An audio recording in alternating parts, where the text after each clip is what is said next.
2, 3, 4.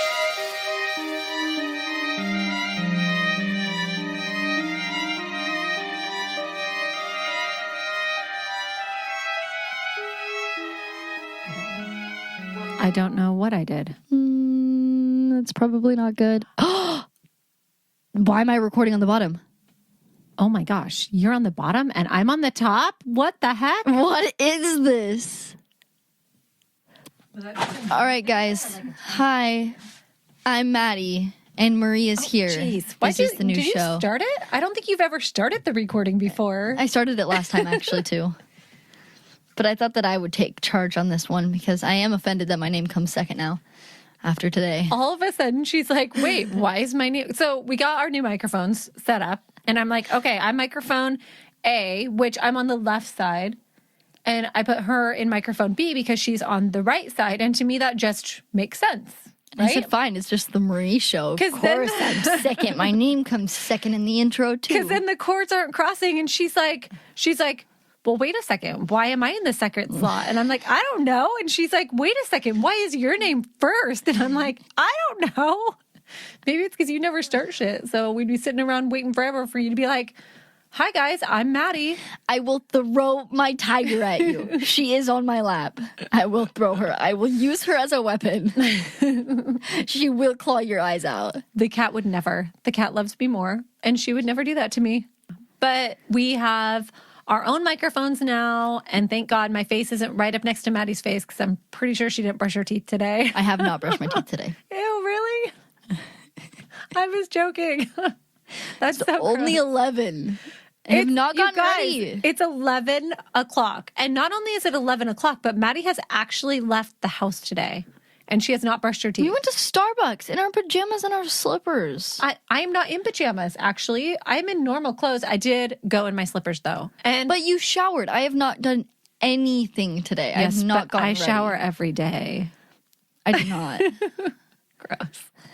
I wash my hair like every 5 days. I'm like, I don't even know. I think today I need to wash my hair, but I can't remember the last time I washed my hair. This morning, Maddie was like, Mom, when was the last time I washed my hair? And I was like, believe it or not, Madison, I do not keep a journal of Maddie's disgusting habits where I document every gross thing that you don't do. I mean, Hi, guys. I'm Marie. and I'm Maddie. And we are here recording Lost in the Woods. Welcome.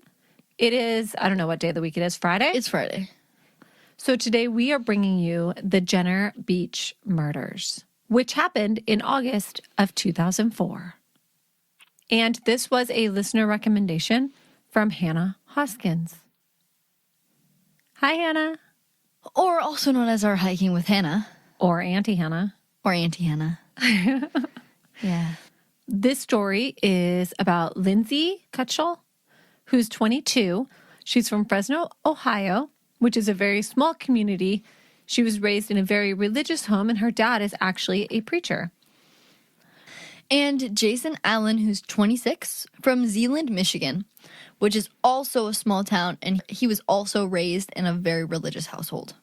So the couple met in 2002 when Lindsay was a student at the Appalachian Bible College in West Virginia, and they got engaged 6 weeks later and were planning to marry in the autumn of 2004.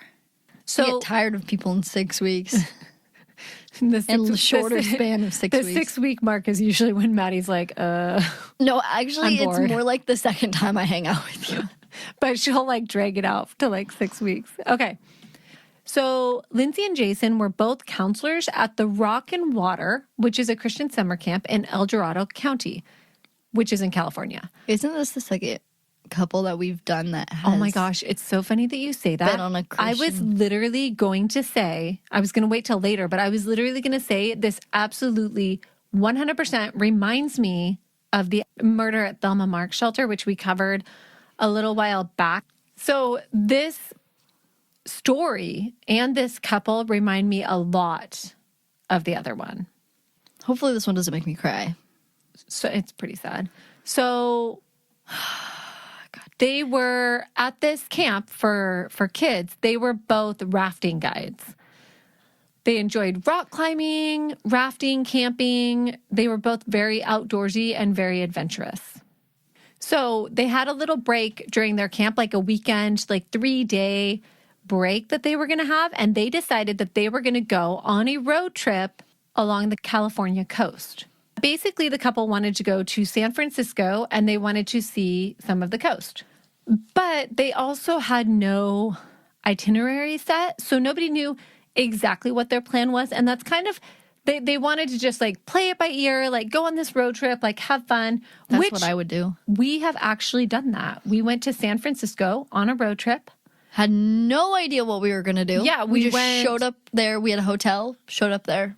Yep, and we went to Alcatraz and we went to the wharf. We went to all... Which, by the way, getting tickets for Alcatraz is a pain in the ass. Really cool, but a pain in the ass. It was, to get well, because they for. sell out way far in advance, so we had to get in the early morning line in order to get tickets. But super, super fun road trip. So the couple told their friends that they would be back by 5 p.m. on the 15th, because camp would resume on the 16th. When they didn't return by Monday morning, a missing persons report was filed. Both sets of parents flew to California because this was very unlikely for them to not show up, to dodge their responsibilities. Yeah, to not go back to the summer camp that they work at. Right, but nobody knew where to even really look for them at this point either.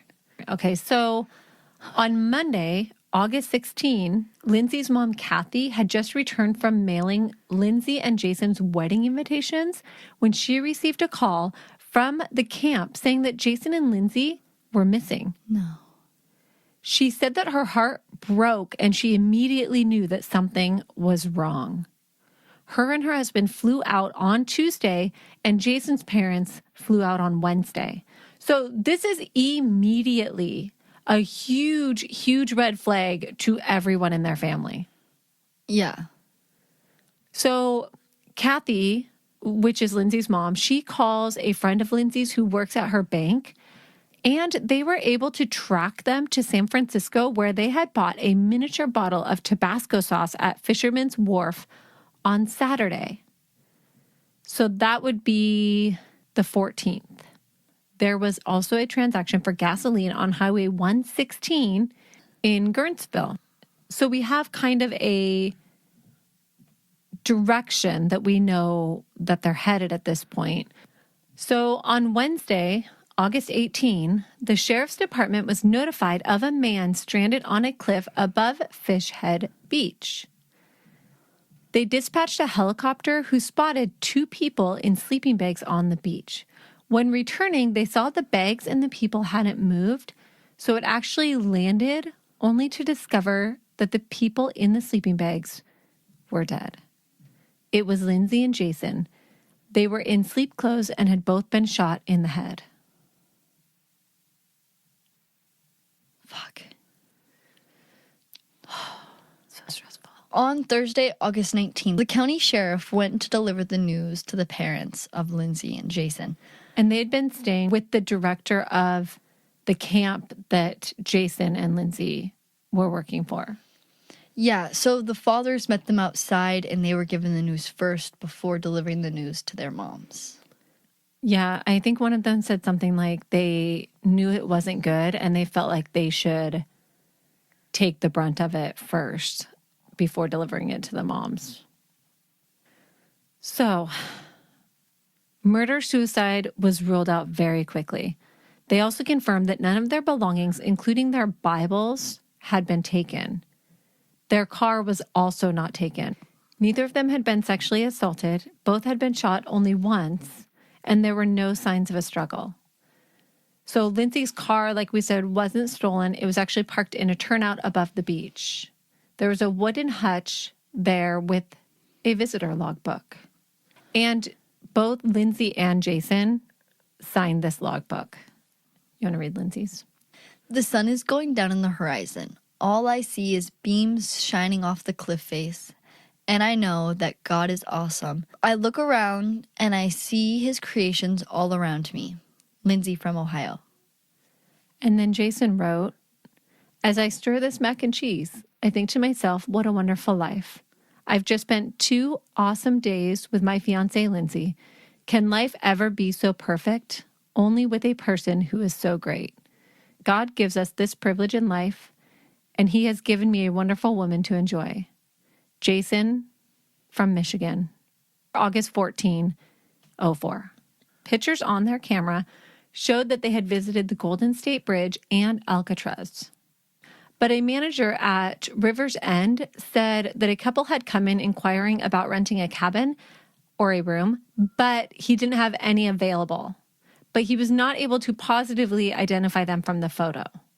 So what brought the couple to Jenner Beach is still unknown.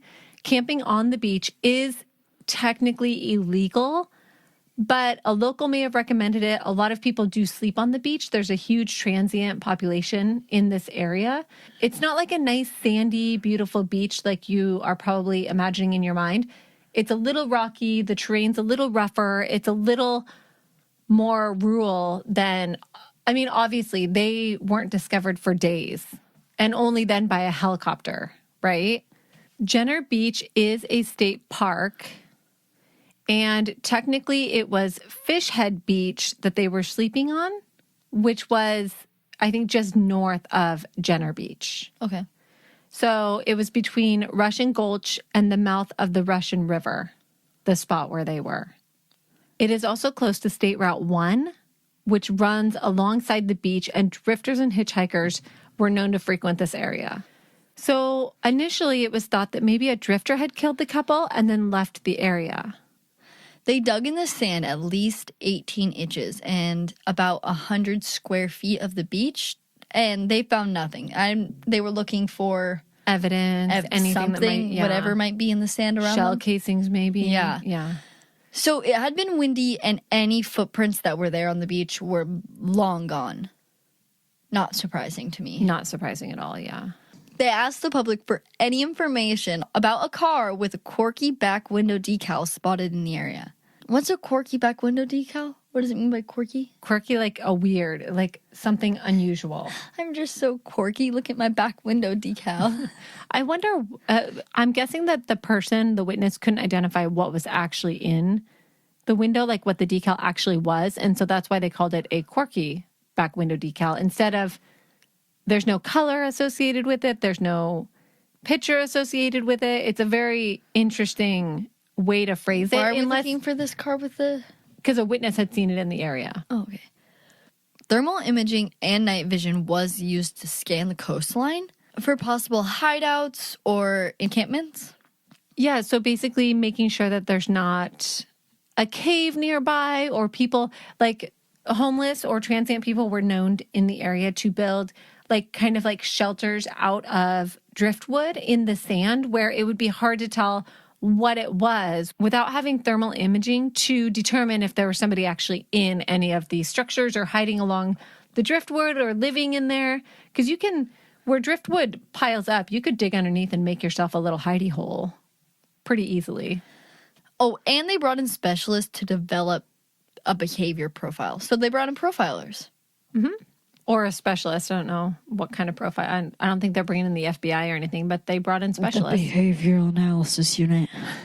Okay. At Quantico, Virginia. Stop. According to the Sonoma County Coroner's Office, either late in the night of the 14th or early in the morning of the 15th is when the two were most likely killed. They were tucked into their sleeping bags. Both were shot once in the head, and they were killed with a .45 caliber Marlin Model 1894 rifle, which is kind of a rare gun. Police decided not to release this information to the press, though. This will be another one of those cases where at the end, I want more information and I can't have it. Shell casings were not found at the scene, suggesting that the killer had retrieved them, which with this type of gun would not be hard to do. It's not like a revolver or a handgun where the shells kind of jump and spray in different directions. Like they would have landed relatively close to where the killer was shooting from. Okay, so most likely the killer picked up his shell casings. Yep, because they did not find them at the scene. Okay. Also, DNA was found at the scene. Although it was hard to determine if what had been left there was left by the killer or was just trash left by beachgoers. So even with all of that information, even with everything that they have, no leads came from any of it. Not even one. Nothing. Not even one. This is quite a bit. This is more than most cases have. Remember, they're not releasing all of this to the press. Like, they did go door to door. They did confiscate a bunch of guns that would use the same type of bullet. Ballistics didn't match on any of them, but they have not really released anything to the public at this point. Okay, which is pretty common. Usually they don't release a lot, but it's kind of weird that they haven't released like anything. Exactly. Until, you guys, 2 years. 2 years goes by. In May of 2006, Sonoma County Sheriff's detectives released evidence found at the crime scene in hopes of generating leads. Do you know what happened here?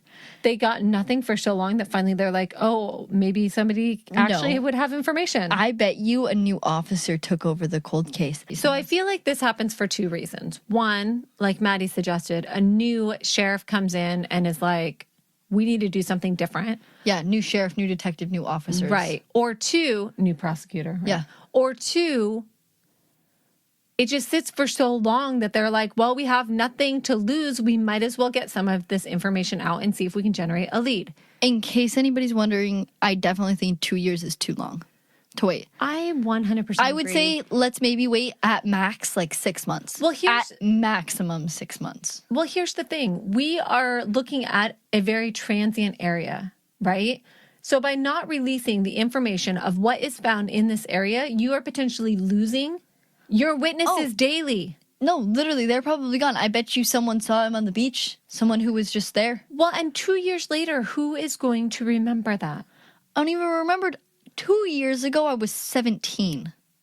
Well, my age is irrelevant 2 years ago, but I definitely could not tell you what I saw on a particular day 2 years. Okay, think about this. Think about if you found out today that when we were in San Francisco, a murder happened on the beach the day that we were there. We never went to a beach. On the wharf, the day that we were there. What do you remember? What, as a witness, could you give them from that day? Nothing. The only thing I remember from being on the wharf was Jordan going into all the Korean groups of the Korean and getting her picture taken with them. and standing in there. All tall with her peace sign. So a couple things happened on the wharf. But keep in mind, none of these are going to help a detective who's actually looking for something specific. No. One of the children did go into groups of Koreans Or Korean, tourists, tour groups. where they're like wearing matching t-shirts. And they have stuff. the flags, Yeah, and like yeah. they're all like, you know, the big groups. Everyone sees them. Any time you're in a touristy area. So she would basically just go in the middle of the group while they were taking pictures and like just stand there with the peace sign and smile. And like nobody even would set off an alarm. None of them in the group looked at her like it was even weird. Like she'd just come and stand in there. Yep. And then the second thing that happened was I dared her to try to catch a pigeon. Oh, so the entire time she was going after pigeons. Yeah. So think about that. Like, and that's all I remember, by the way. Maddie has two specific memories from a day years ago in the same area, but she's not going to remember them years later. Like, she's not going to remember actual details of what she saw or what might have happened around us 2 years later. Like, it's too long.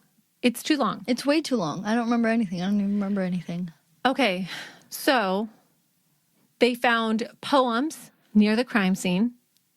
They found an empty 40-ounce bottle of Camel beer. What's Camel beer?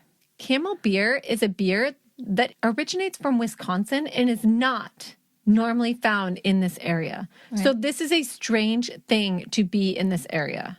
Weird. They also found drawings inked onto pieces of driftwood near the site of the killings. Not weird, though, I don't think. No, none of them are really weird for beach, but all of them were close enough that they thought there might be something to them. There was also a hat found in the turnout near Lindsay's car that is not believed to belong to the couple. Could belong to anybody. Yeah, this is 21 months after the killings. And this one's just annoying me, kind of. Like, why did you wait so long? I don't know. And you're gonna be more annoyed later. But right now, that to me is too long. Nobody's gonna. I mean, that hat. somebody might have been able to identify that hat or somebody that might have been wearing that hat 2 years ago. 2 years ago. Right. They also offered a $50,000 reward for information.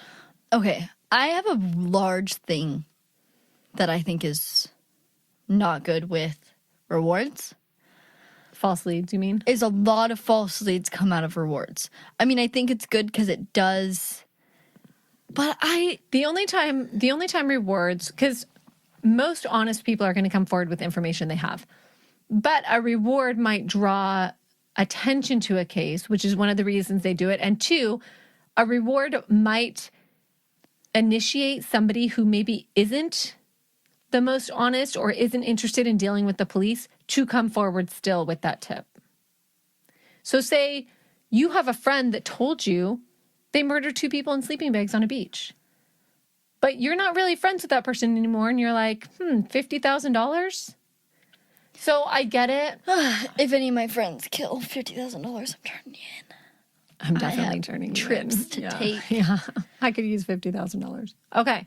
So the first person that the police looked into was a drifter who had been seen around the area before and after the murders. He was from Wisconsin, the beer.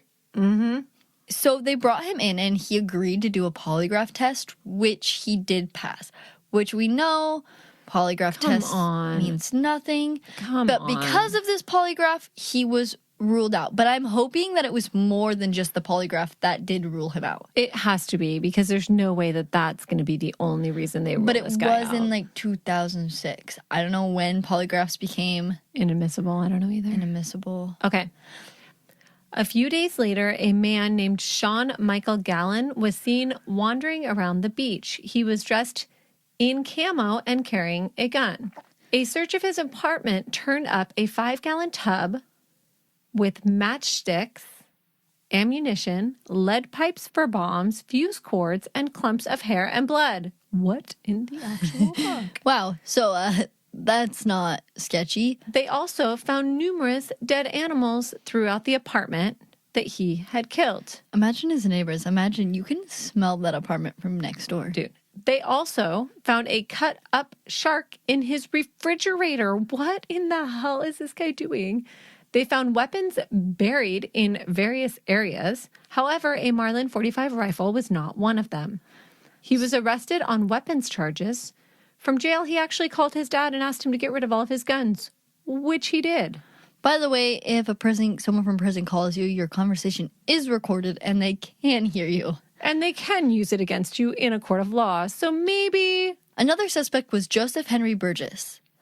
He was wanted in connection to a similar murder scene in 1979. Yeah, you guys, this is crazy. And also my favorite suspect, by the way. On a beach in Tofino, which I believe is how you say it, there were 2 students killed as they were camping out. Very similar already. Weird.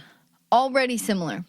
Weird. So Tofino Beach is on the west coast of Canada. So still on the west coast. All adds up. I'm seeing a lot of similarities here. He came to the island in 1927. Yeah. He came to the island in 1972. He was tall, thin, and on the run trying to avoid the draft. Which a lot of people did. You know what that reminds me of? Every time I hear people avoiding a draft, I think of Shroot Farms. The Battle of Shroot Farms. Oh, yeah, the Battle of Shroot. I can't. Oh, my God. Okay, go. Please tell me somebody else understands that. Okay. So he was well known to the police and had a rap sheet. Already a great person. Avoiding the draft, has a rap sheet. Right. So he was described as a religious freak who didn't believe in premarital sex. Not our words, by the way. He also carried a gun and would quote the Bible and ended all of his conversations with amen. I'm going to start doing that. Mom, I will check you into a psych ward. Amen. Amen. I'm doing it.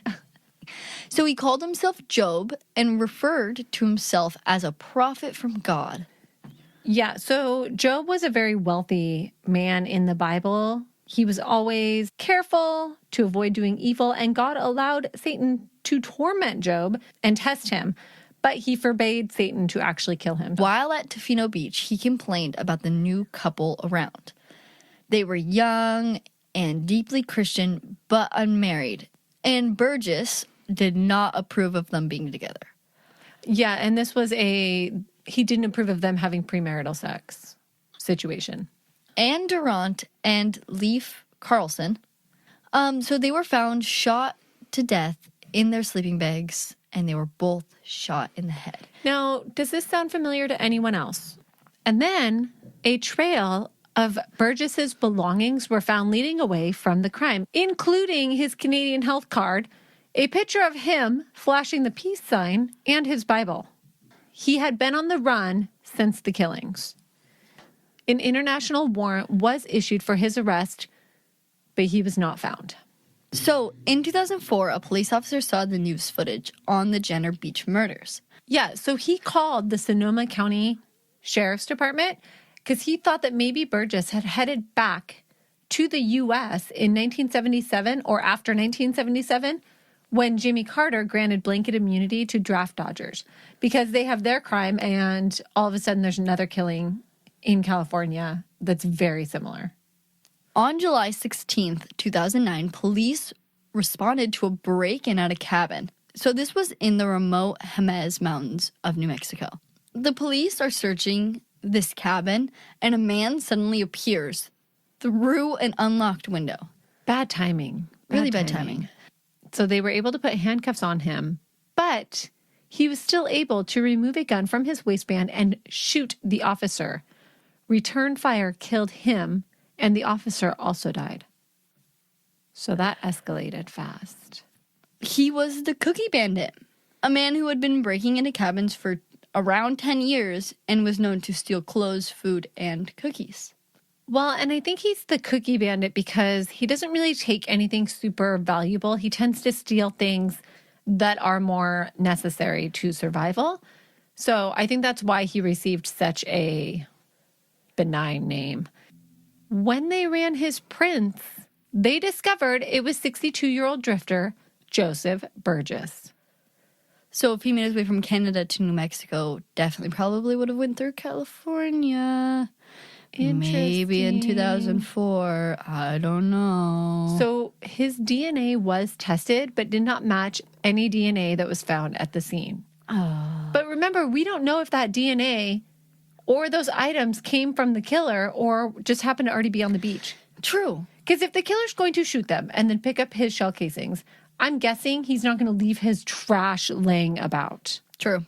Just my own personal opinion. Well, then I don't know about anybody else, but when I go to beaches, when I go to the beach or whatever, there's always trash. There's always trash behind the logs. Like, there's always trash. There's always some form we of always trash. leave with extra washed trash. up trash. The sheriff's department, in the meantime, had kept an eye on Gallen. Remember, that's their other suspect, Sean Gallen. And his misbehaviors accumulated over the years. So This man, you guys, I can't. you guys, we'll talk more about him too in a little bit. But some of the things, so I truly think that he is made up. I do not think he's real. I think Maddie that this thinks is I'm making all him fake up. and a conspiracy theory. I don't know. I feel like someone like this can't be real, right. but he is. So he also began to match some of the traits that had been sketched out by experts, such as territorial, being a self-proclaimed survivalist. He was very active at night. From 2003 to 2017, he had 13 run-ins with police.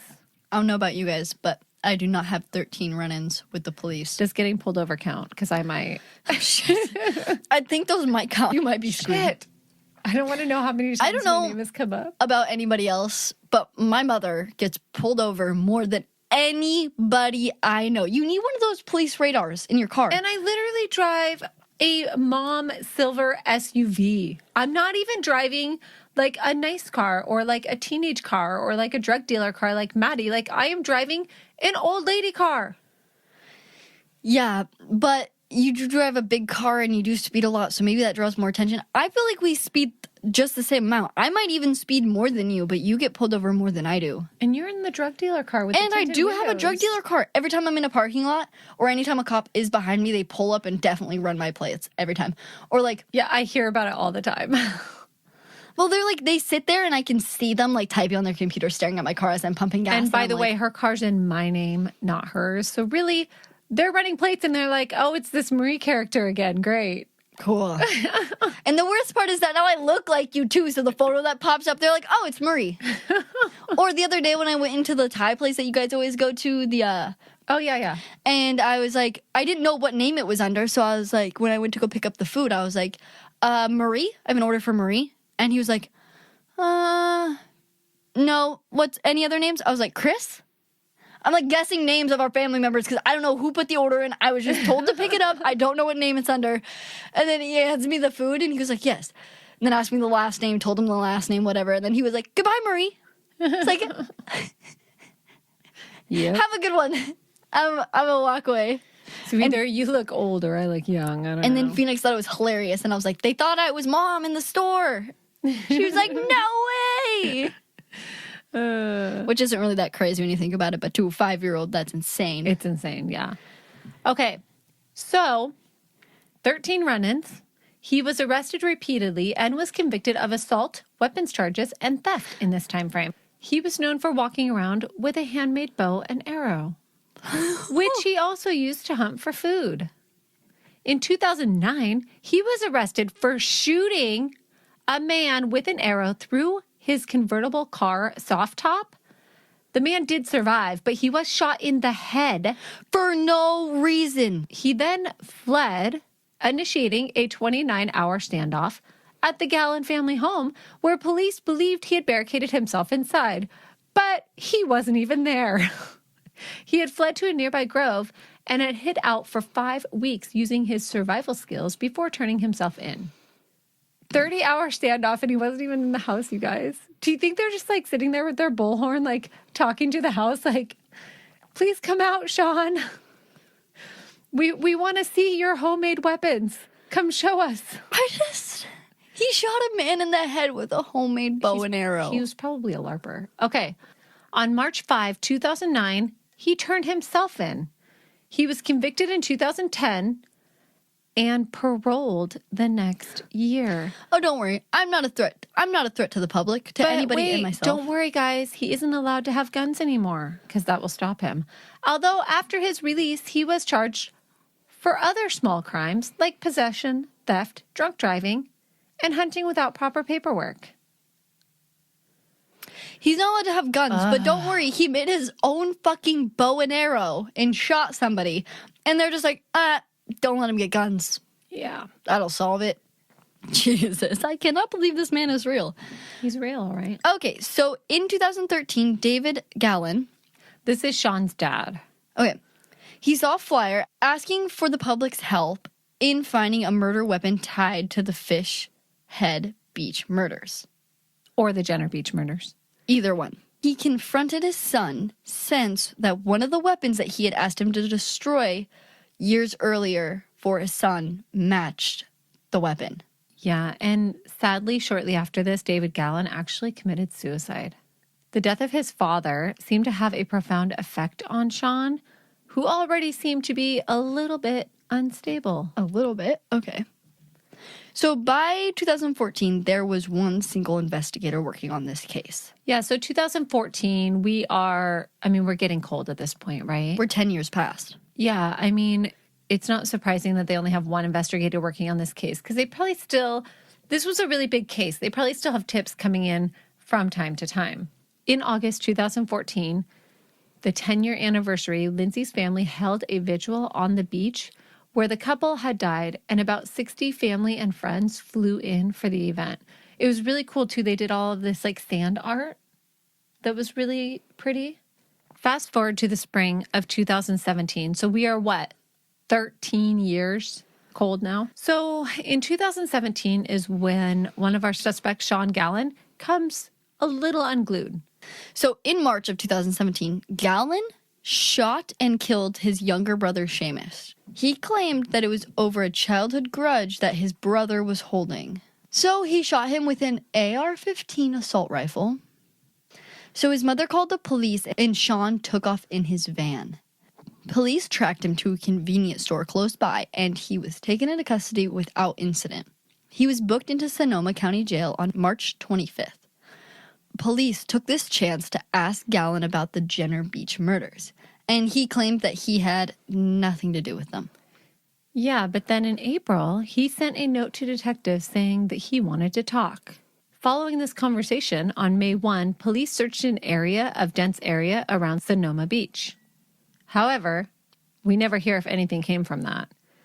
On May 5, 2017, a press conference was held suggesting that authorities had solved the crime.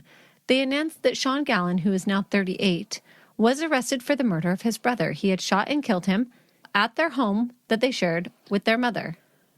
And I'm going to play you guys a little bit from this press conference, which, because there is an impending trial coming up, not much information is actually given. But let's hear it anyway.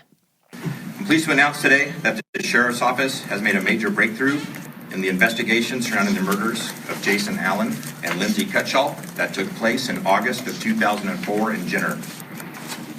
Many of us will never forget when Sonoma County was rocked by the discovery of a young innocent couple found murdered on a secluded beach where they spent the night. Jason and Lindsay were just 26 and 22 years old at the time of their deaths. Jason from Michigan and Lindsay from Ohio were in California working at a Christian youth whitewater rafting camp in El Dorado County and were on a 3-day sightseeing trip to the Northern California coast. The Sheriff's Office has identified Sean Gallen, a 38-year-old resident of Forestville, as Jason and Lindsay's killer.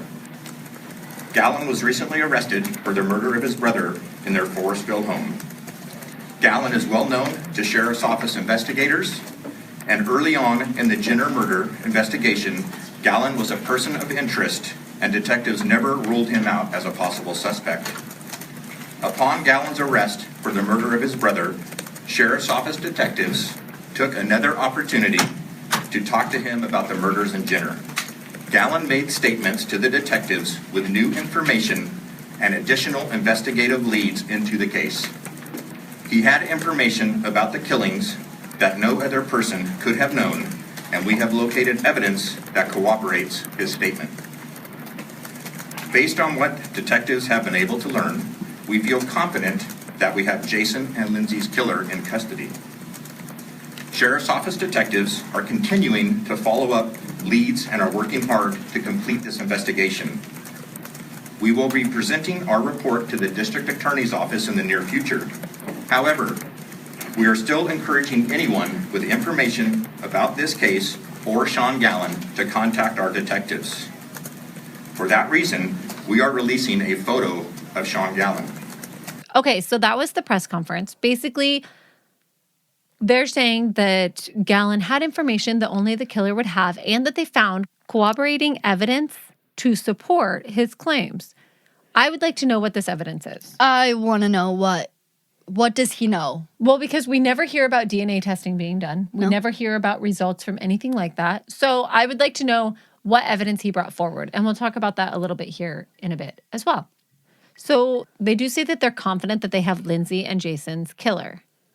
Okay. But then he goes on to encourage the public to come forward with any information 13 years later, once they have the killer in custody. So why? They don't think it's him 100%.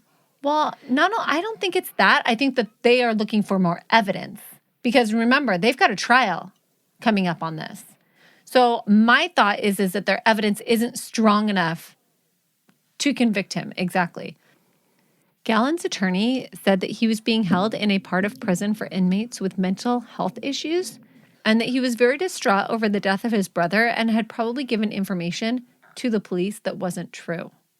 Gallen also confessed to the attempted murder of John Robles. This one's crazy. Yeah, this is with a package bomb in 2004. Okay, John, who was the attempted murder, who the attempted murder was against. The victim. Yes. He was watching cartoons with his 2 daughters, aged 2 and 6. It was John's day off, and his wife was going to take his car to work in order to leave the car seats for him at home, which is a very common thing. If you have kids, this isn't unusual, taking other cars. Yeah, unhooking car seats, Pain. especially when they're anchored in, is such a pain. Like a 2-year-old car seat, that thing's anchored in. Yeah. No Terrible thanks. to get out. Yeah. Phoenix's car seat, I Awful. literally have like a mini like Panic mental attack. breakdown while I'm trying to put her car seat in every single time. Yep. After she left, he heard an explosion and heard his wife scream. When he went outside, she was laying face down and covered in blood. She did survive the blast, but was left with scars and injuries that still affect her to this day. And she's had multiple surgeries. There was a note on the package that said, "Dear friend, I've waited a long time for this." Yeah, his wife had basically reached up to move the package off the top of the car because she was going to drive it, and that's when it exploded. Please, please, please, please, please, please, if there's a package on top of your car, don't touch it. Don't touch it. Don't pick up packages like that. Don't pick up plain brown packages off your front porch. Don't pick them up. Just call the police. They'll come check it out for you. When John found out that Gallon was the one that left the bomb on his car, he said that he barely knew him, but had once come to blows at a bar. Like one bar fight once. Yep. And they were like, And it wasn't even a big bar fight either. It was more described as like a scuffle, like somebody said something and somebody else, one of them came to the other person's defense, and then that led to this little bar Scuffle. fight. Yeah. So, never once did John suspect that Gallon was the one who put the bomb on top of his car. He said that he had felt like he walked away from the fight with the upper hand, and that Gallon had even showed up at his work the next day, and the two had agreed to let it go. He had even said that he had seen him from time to time over the years, and he had been friendly, like after the bombing. Yeah, how terrifying is that? Like, you find out somebody that you have interacted with and thought had zero issue with you, Tried to put kill a you. bomb on your car. Over a bar scuffle. Well, and the guy that he shot in the convertible too. I mean, that seemed to be for some small. He probably slight cut him too. off. Yeah. On May 17, Auntie Sarah's birthday, 2018, Sean was officially charged with the murders. He said that he was out driving that night in August of 2004, and he decided to stop at the beach. That's when he saw the couple sleeping, and he snapped. He went back to his car, grabbed his gun, and said he was going to kill them out of spite. But that's spite of what? exactly, that's the only information we have.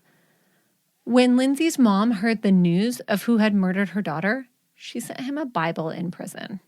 And I cannot handle moms and parents of people, of victims, who are like, I forgive you. I'm going to send you a Bible. I'm going to not be... no, I'm going to try to murder your ass while you're being transferred from courtroom to jail. Like, No, you know what? You're going to be that... I have no forgiveness. You're going to be the mom that goes to prison.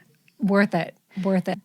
In 2019, Sean Gallon entered a no contest plea, which, for those of you that know what a no contest plea is, he's not admitting guilt. He is saying there's enough evidence that he will be found guilty, foregoing a trial. Which is stupid, may I add. But for this plea, the death penalty was taken off the table. Even if only the murder of his brother is on the table, he could get the death penalty for that. So, for him to plead no contest to all of these charges to get the death penalty off the table would probably be worth it for him. Yeah. Because he's going to jail for life regardless. Yeah. That's why I need to know what evidence, I need to know. what he offered up and what they have that actually connects him to the crime. So, if you did work this case, and I know you're probably not supposed to tell us what information this is. It's fine. Just message us. Just please Yeah. message us. We'll keep it on the down low. I promise. It's I just actually- really want to know. It's actually should be a closed case now. I feel like we should be able to get this information. Someone please tell us. Somebody tell us, please. But it's fine. Sean Gallon, death penalty, not an option. But I shot someone in the head with an arrow, tried to blow up someone, accidentally blew up their wife, killed my brother, and then admitted to shooting 2 people in the head on the beach for absolutely no reason.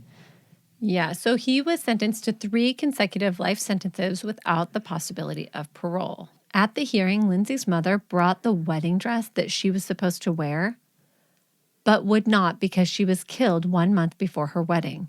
She showed the dress to Gallon in court. She said they had a future. They had a future in ministry. They had a future in their marriage. They had a future with us, my grandchildren, all while fighting back tears. The emptiness of this dress is what I wanted to show. The family had always assumed that the couple had been shot in their sleep, and they learned at sentencing, though, that Lindsay had woken up and sat up before being shot. He did not, however, give a reason for murdering the couple. His attorney said that he has mental health issues and in 2001 took a large dose of LSD and has never been the same. Maybe don't take LSD. Just don't take large doses of LSD. And Lindsay's mom reminded Gallon to read his Bible. Okay, so for a minute, we want to talk about Gallon's Facebook. This thing is crazy, though. You should definitely go. I recommend going to take a look at his Facebook because hours of entertainment, you guys. Well, I actually went through his entire Facebook, and I was not very entertained. But in 2016, he started a GoFundMe saying, invest in my flying saucer. Help me help mankind. Another thing he posted was how to find out what your witch name is, which there's directions to follow on there. It's based on the first and last letters of your name. My witch name is Divine Seeker, and your witch name is Divine Magnetism.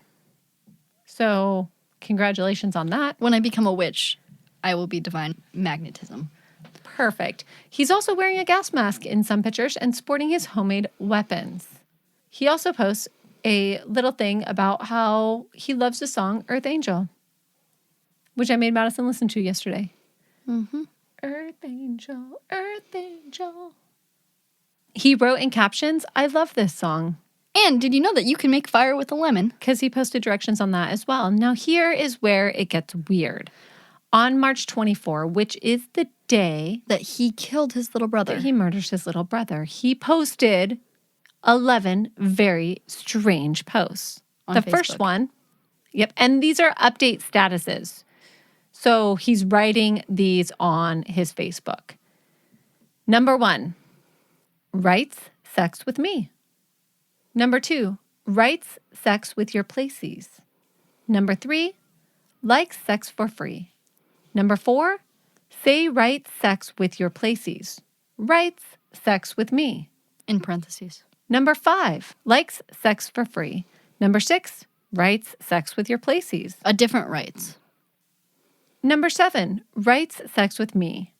Number 8, likes sex for free. Number 9, writes sex with your mother.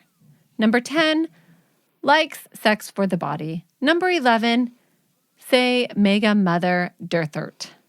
So, Which before this, you guys, he's mostly posting news stories. He's very into the war in Syria, nuke explosions in Ukraine, UFO posts, things like that. There's one video that he's posted on there, which is someone playing the guitar, but the camera's like facing the ceiling, but I'm assuming it's him.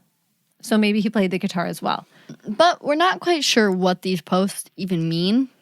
Yeah, so places is kind of the weirdest one to me. I'm not sure what places mean. The only place I could find it was as a fishing term or possibly in some sort of sexual reference. We're not sure. Let us know if you know anything more about what places means, because it's used in places calling people plushes and places. Which that's the one that I'm assuming is a sexual term. And then the other place that we see it everywhere is a fishing term. Yeah, so I'm not quite sure what he's referencing to. One of two things might be happening here. One, he's off his rocker and has lost his bloody mind. Or two, somebody, His brother. maybe his brother, hacked into his Facebook and wrote a bunch of posts on there, which may have pissed him off. Maybe enough to shoot his brother in the head. And that's kind of the theory that I'm leaning on. I think it's very coincidental. I mean, these could be ravings of a crazy person. We really don't know for sure. But he also did try to blow up someone for a bar scuffle that happened. Right, So, a complete stranger. So imagine he has this already struggling relationship with his brother, and then his brother does something like that, which might push him over the edge. They just kind of sound like nonsense. But let us know if you can come up with something better than we can with these, because I don't know, man.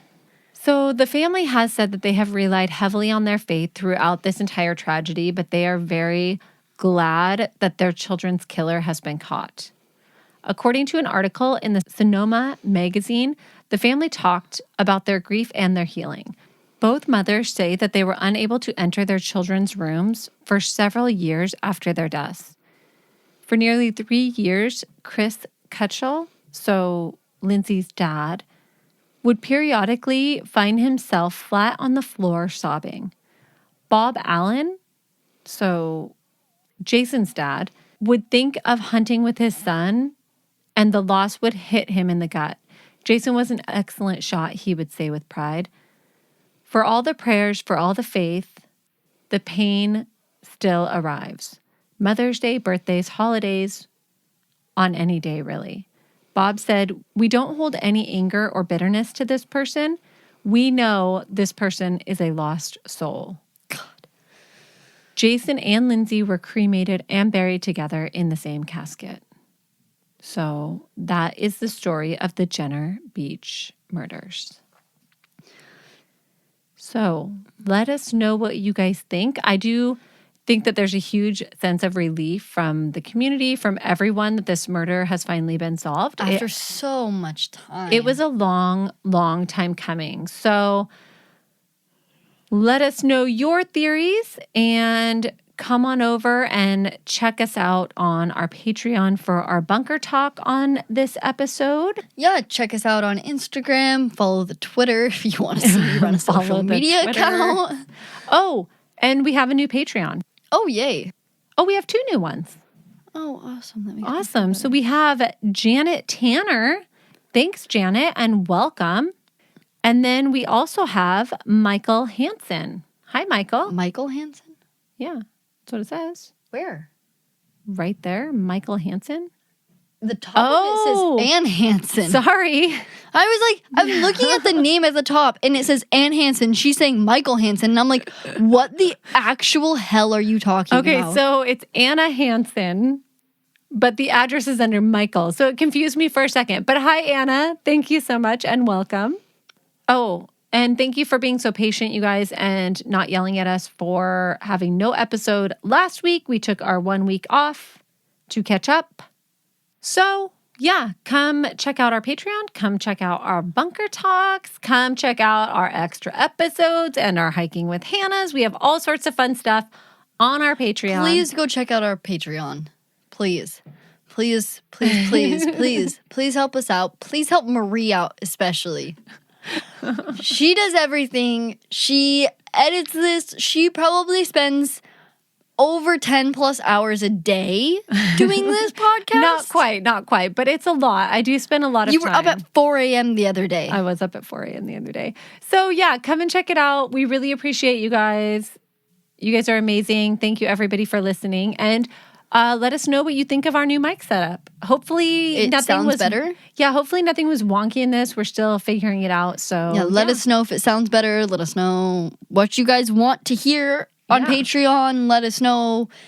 But we have recommendations. We have our video going out. Our video go out today, which will be last week for you guys or for our Patreons. But we'll post our video of us setting up our mic equipment and the cat losing her mind over Mainly her new the collar. cat losing her mind. Mainly, most of the video, honestly, of us sitting at the mic actually involves the cat more than the mic. True story. So True there story. is that. But yeah, thanks, guys. And we really appreciate you. All right. Bye. Oh, jeez. She's so loud.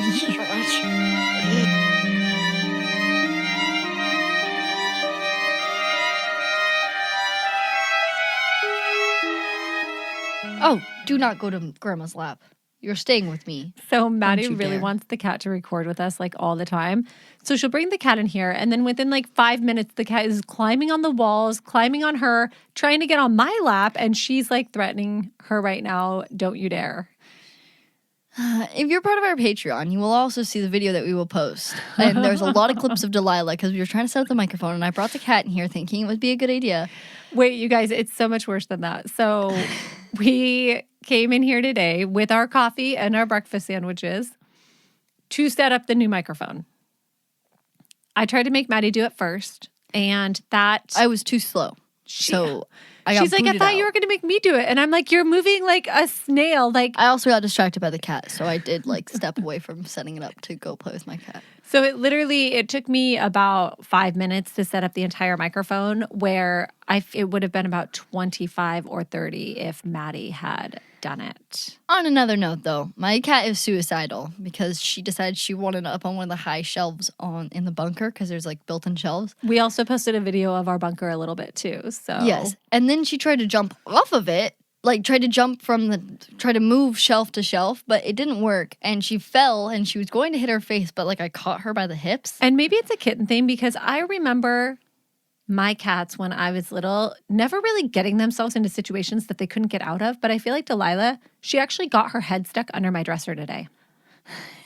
Of course she did. She weaseled it in there, And then- and then she was like yanking, trying to pull it back out, and she was starting to do that like panic meow, and her butt was like wiggling all over the place. And Phoenix was like, Mom, is she trying to get something? And I was like, no, she's stuck. So I'm like trying to get her unstuck without getting clawed. Oh my God, I can't. Or yesterday, I had my friend over here, and she goes, Phoenix, I think there's a cat underneath your bed, because we were in her room and we watched the cat go under her bed. She takes this bamboo stick that she got from the yard, jams it under her bed, hits Delilah. She goes running out, and then Phoenix goes, not anymore. I'm like, Phoenix. Okay, to be fair, Phoenix is terrified of having her ankles attacked by the cat. She will hide and lay in wait. And then when Phoenix walks by, like her bed, all of a sudden the cat will just come it's like out of my fucking nightmares. The cat will just come charging out and like latch onto her feet. By the way, when I was young, I used to hide under my sister's bed, and I was patient, and I would wait for her to turn her light off. And then she always would run to her bed like something was going to get her, because it was. Because I was under her bed. But I definitely scared the bejesus out of my sisters on more than one occasion. For sure. Watch your tail. Watch your tail. Watch. What? You're really not going to do it once I say something about it? There. Yeah. She does like a little wiggle. So if anybody doesn't know, Delilah has a nub tail. So her It's like tail, a kinky tail. her tail kinks in like 4 different directions. So it really just looks like a really short like bobcat tail. Yeah, because it's all the kinking is only at the end of her tail, so the hair is like fluffier there. Yeah. It's really cute. It's really weird. It's kind of gross when you touch it though, It does kind of gross me out a little bit. because you can feel the bone. It's kinked in It's different not directions. her fault, Maddie. It's not. It just looks like someone slammed her tail in a door like 6 times. Okay, hold on. I don't know. It's bad for you. I know that my hair is very healthy. It grows really fast. It always looks clean. It always looks healthy. Because you shower every day. Not all of us have that capacity, that mental capacity. literally everybody has that capacity to shower every day. I have things to do. I don't need to shower every day. And also my showers are like, Are you implying that you have more things to do in a day than I do? well, my showers are like an hour and 45 minutes long. I don't have time to do that every day. I can never let Maddie shower before me because Nobody can ever let me shower. there's no before hot them. water left. I'm like, do you just sit in there until your hot water's gone? And sometimes I hear her answer the phone in the shower, and I'm Well, like, if what are Skylar- you doing? If Skylar or Brina calls me or I'm Emma, like, stop I will answer. FaceTiming people in the shower. If I get a call, I'll answer it. Jesus. Anyway, But by the way, Maddie and I both are a little bit congested today. So if we sound a little rough, ew, stop. Don't do that in the microphone. Ugh. Yeah, I I have a cold. it's either a cold or allergies. We both have really, really bad allergies, and I do have bad allergies during this time of year too. Yeah, and which is weird. there's multiple people right now that have a little bit of congestion, and I think it might be allergies. Either Allergies way, or it's colds. allergies or a cold. We don't have corona or anything. Relax. Not like you're going to be around us anyway. But I do take Zyrtec because of the cat, because we found out I'm allergic to the cat. But We found out you were allergic. We knew you were allergic to the cat before we got had the very cat. strong suspicions. But the thing is that she wasn't even the parent I had to convince to let me get the cat. It wasn't even her. and there was one condition to Madison getting a cat. What was the one condition, Madison? Actually, there were a couple conditions. Oh, there were 2 conditions. I have to keep my spaces clean, and I have to clean up after the cat, and I have to pay for everything to do with the cat. Right. And Which how many of those conditions have you followed through on, Maddie? I have paid for the cat, for everything, That's- except for the that's mat one. that you bought for the underneath the litter box. Right. I've bought her food twice too, but that's fine. But You bought her food twice? yeah. When? yeah. Oh, yeah, you bought the... Yeah, never mind. Okay. Yeah, you're right. Anyway, I wasn't even going to... Delilah? No. Delilah's playing with the little thing on the bottom of my microphone. Just every once in a while, I think she just has like an urge to just like... She's basically Maddie in cat form. But... Oh, speaking of... No, you do not look like your cat. But... I need to say it though. It's a... Hey, stop it. But... I wasn't even going to call Maddie out on that. I was only going to call her out on her spaces not being clean. I suck at keeping my bathroom clean. There's motion on our front door. Look at it. Who is it? What is it? Who's at the front? What is it? You guys, we got the... We got a ring. We got a Ring camera on our front porch now. It's like sucking my life away. Why isn't it working? Why can't you view it? I don't know. Somebody's going to come kidnap me. Somebody disconnected it, I bet, and we're about to be murdered. Don't worry, guys. It's fine. Oh, a truck drove by. See, and this is why it's going to suck my life away, because... I think you can move the... How far away the motion is? Yeah, I would just move it to the stairs. Because then imagine my car pulling up into the drive, me pulling up is going to set it off every time. Every time. It's not that annoying, but still. Oh my gosh, we have a follower on Twitter. Someone started following us on Twitter. We don't even use the Twitter. I'm supposed to post things on the Twitter, and I never have. We set up Twitter, and I put Maddie in charge of it because I can't handle any more social media platforms. And we just got our first follower, and Maddie's literally not done I've anything never with Twitter. posted anything on Twitter. I have done nothing on Twitter. I haven't even logged into the Twitter before. So it's just Mike Allen is our one and only Twitter follower. I'll Hey, go Mike. post some stuff on Twitter for you, Mike. Thanks for following us, Mike.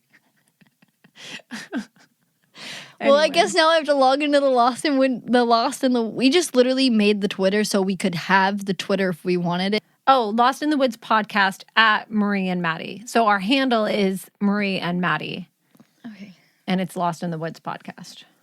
gotcha. But I have posted nothing on there. At all. So go follow us on Twitter to see no posts at all. If we get 5 followers on Twitter, I will start posting on Twitter. If there's like 5 to 10 followers on Twitter, I will start posting things on Twitter. Okay, you guys, you heard that. You're gonna have to harass her probably though. So No, all it's gonna take is more than 5 followers. If we have more than 5 followers on Twitter, I will start posting on Twitter. okay, And it will be mainly cat things, guaranteed. great. So you have to do some crime stuff too. I'll do Maddie. some crime stuff, but if Okay. I'm doing the social media and I will be doing Twitter, there will be cat things on there.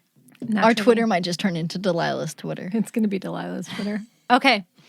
Get ready. So if you want to see anything that I'm going to post on social media without my mom's permission, go follow us on Twitter so I can start posting It's things going on to Twitter. be terrifying. It literally will be me running it. Because in case you're wondering, Marie runs the Instagram mainly, which is why it's so organized and looks so Facebook. nice. I do a better job on Instagram than I do on Facebook. I'm sorry, you guys. It's hard because I post on Instagram, which also posted on Facebook, but it doesn't look as good on Facebook. but it doesn't look as good on Facebook. But I don't want to do 2 separate posts every week. So sorry for our Facebookers if it doesn't look as good or it doesn't make sense sometimes. I don't even know. This is not Criminal Minds. I just finished Mindhunters. Oh, I finished it a few days ago. You know what I just watched that I really liked that you guys recommended or that somebody recommended? The Queen's Gambit. I told you that was I good. know it was so good. Highly recommend it. Everybody, my mom doubted me, Skylar doubted me, my friends all doubted me. Everybody doubted me when I said the show was good because I binged watched it, the whole thing, It was when it really- came out on Netflix. It was really good. I liked it a Highly lot. recommend watching it. It is not what you would expect it to be. It is so good. Please go watch it. It's on Netflix. There's I feel 7 like episodes. last time we were like, go watch Die Hard. Now we're like, go watch it. Like, we're like just recommending. This is the movie and TV show recommend I can give you podcast. a lot of movie and TV recommendations in case you're curious. I wouldn't trust most of them. Okay, here we go. How disrespectful. The disrespect I'm feeling right now.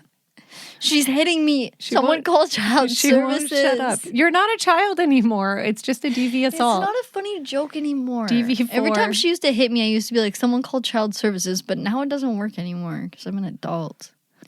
Also with sharks, it wasn't the Fisherman's Wharf, but it was like a big dock in Marysville, I want to say, was the first time I ever pet a shark. Oh, yeah. Someone had caught a little shark and I cried about it. I pet it. I did pet the dead shark, but I did cry about it when we left the dock because I felt bad because the guy killed the shark.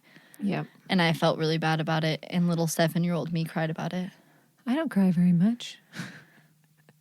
I cried a lot when I was little. When I was little, I cried enough to fill go. everything. He was wanted in connection to a similar murder since 1979.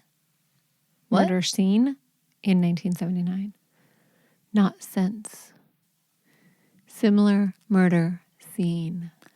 Not similar murder since. Well, my question is that my sentence still makes sense. No, it doesn't. He A was similar wanted in murder connection since? to a similar murder since 1979. Oh, I guess technically it does, but no, say it properly, please. Read the script. Improvise. Read the script. Improvise. Read the script. If you can't find the right balance on your own, I will continue to nag you. I just found a good balance. And My if you sentence use- worked. And if you use your fingers to talk my voice and your voice up against the microphone again, I'm probably going to smack you in the back of the head.